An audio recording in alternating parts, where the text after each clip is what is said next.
E a tecnologia avançou bastante, né? Na medicina, como tu disse, tá o tempo inteiro se inovando, né? E qual que é a inovação que mais te empolgou, assim? O que mais te brilhou os olhos? Então, como eu trabalho muito com contorno corporal, assim, lipoaspiração, né? Uma coisa que sempre se busca muito são tecnologias que melhorem o poder de retração da pele, né? Que é porque, assim, quando a gente vai fazer uma lipoaspiração num paciente, né? O paciente que já tem um certo grau de flacidez, às vezes, se tu fizer uma lipoaspiração, ele pode aumentar esse grau de flacidez, né?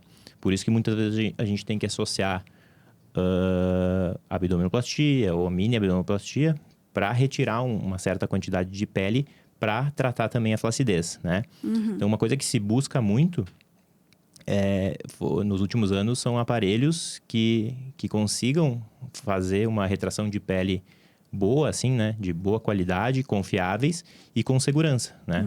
Então, eu acho que a gente ainda não tem um aparelho perfeito e talvez nunca tenha, né? Mas eu acho que as empresas estão chegando muito próximas. O último que tem se usado é o Argoplasma, que a gente também já tem usado há quase um ano, né? E que a gente percebe que o poder de retração do Argoplasma realmente ele tem mudado bastante, ele evoluiu muito em relação aos outros aparelhos que a gente tinha disponíveis. Então, é uma das tecnologias que eu acho que mais promissoras aí dessa área da lipoaspiração e da cirurgia plástica. Na prática, o que ele faz, assim? Então, na prática, ele aumenta o poder de retração da pele, né? Então, a gente usa o Argoplasma no final da lipoaspiração. Então, a gente faz a lipoaspiração normalmente, como em qualquer paciente, mesmo que não vá usar.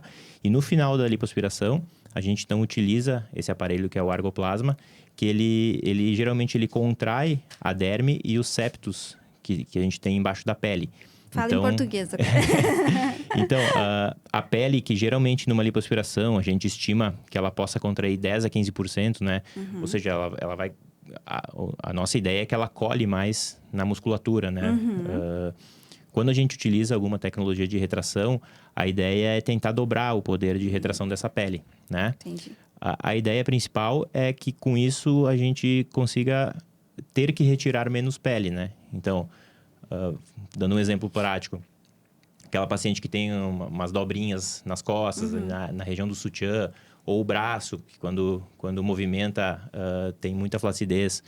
Hoje em dia, utilizando esses aparelhos, a gente consegue perceber que no pós-operatório, o estímulo de colágeno e o poder de retração da pele, ele aumenta muito. Então, uma paciente que até um tempo atrás, talvez a gente tivesse que tirar a pele do braço depois de uma lipoaspiração, às vezes utilizando esse aparelho, né, o Argoplasma, a gente consegue aumentar o poder de retração dessa pele, aumentar a produção de colágeno, né? E evitar que precise fazer uma retirada de pele, que é uma cicatriz grande ali no braço. Evita uma cicatriz, então. Em alguns casos, sim, né? Nossa. Não é em todos, né? Vai depender do grau de flacidez desse paciente, né? E da resposta que a pele da paciente vai ter à tecnologia também. E doutor, deixa eu te pedir.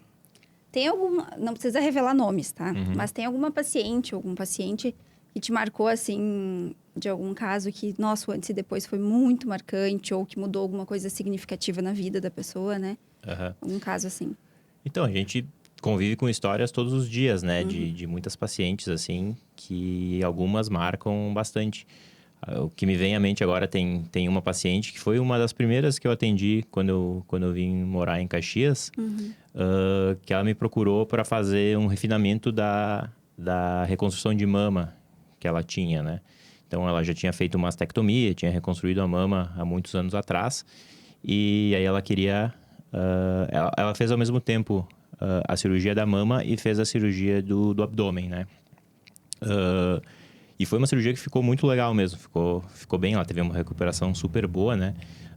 Melhorou tanto a mobilidade, que ela tinha muita restrição de movimento do braço, quanto a parte estética, né? E teve um dia que ela me mandou um áudio, uns meses depois, dizendo que aquele dia tinha sido marcante para ela, porque depois de, não lembro se 10 ou 12 anos, ela tinha conseguido ficar sem roupa na frente do marido pela primeira vez, né? Nossa. Então, é uma coisa que marca muito e que na verdade, é o que a gente busca sempre, né? Que é a melhora Às vezes a gente pensa que vai ser uma melhora só estética, mas é uma melhora da vida, da qualidade de vida da paciente como um todo. Com certeza, imagina o que ela sentia por não conseguir, né? Aham. Que legal. E teve uma das tuas pacientes, que inclusive eu tive a oportunidade de conversar, que ela falou muito do umbigo dela, né? Que ela disse que ela tinha feito já uma cirurgia, não lembro agora qual foi que ela tinha feito, enfim, mas acho que... Deve ter sido abdominoplastia. Isso. E aí ela falou que o umbigo tinha ficado horrível, que ela não tinha gostado, e depois ela foi contigo pra retocar. Isso acontece muito? Acontece, assim, não muito, mas acontece, né? De a pessoa fazer a cirurgia com outro cirurgião e vir pra... Aí assim, depende também do tempo de pós-cirúrgico, porque, assim, não existe um mundo perfeito, né? Às vezes a gente precisa fazer a gente chama de retoque, um refinamento de alguma cirurgia.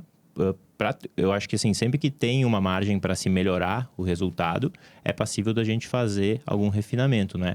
Eu, por exemplo, eu evito, eu procuro não atender paciente de outro colega que em menos de 6 meses, tá? 6 meses a 1 ano. Porque o resultado final de uma cirurgia, ele vai se dar só depois de 6 meses a 1 ano, tá? Então, eu jamais vou mexer na cirurgia de um outro colega antes que se tenha um resultado final. Eu sempre oriento o paciente a retornar com o seu cirurgião e a tentar, né? Ver o que pode ser feito de melhor com o cirurgião que fez a primeira cirurgia, né? Mas tem pacientes que já fizeram a cirurgia há muitos anos, né? E agora querem fazer uma outra cirurgia ou querem refazer a cirurgia, por exemplo, mama, que já acha que caiu de novo. Então, quando é um paciente mais antigo, que aí ela quer operar comigo, eu não vejo problema. Mas pacientes de cirurgias recentes, né? Não deu nem tempo, assim. Não deu nem tempo de se ver o resultado final. Então, eu evito... Posso até atender, dar uma opinião, mas evito de fazer qualquer intervenção sem que o colega saiba e sem que o colega veja, né?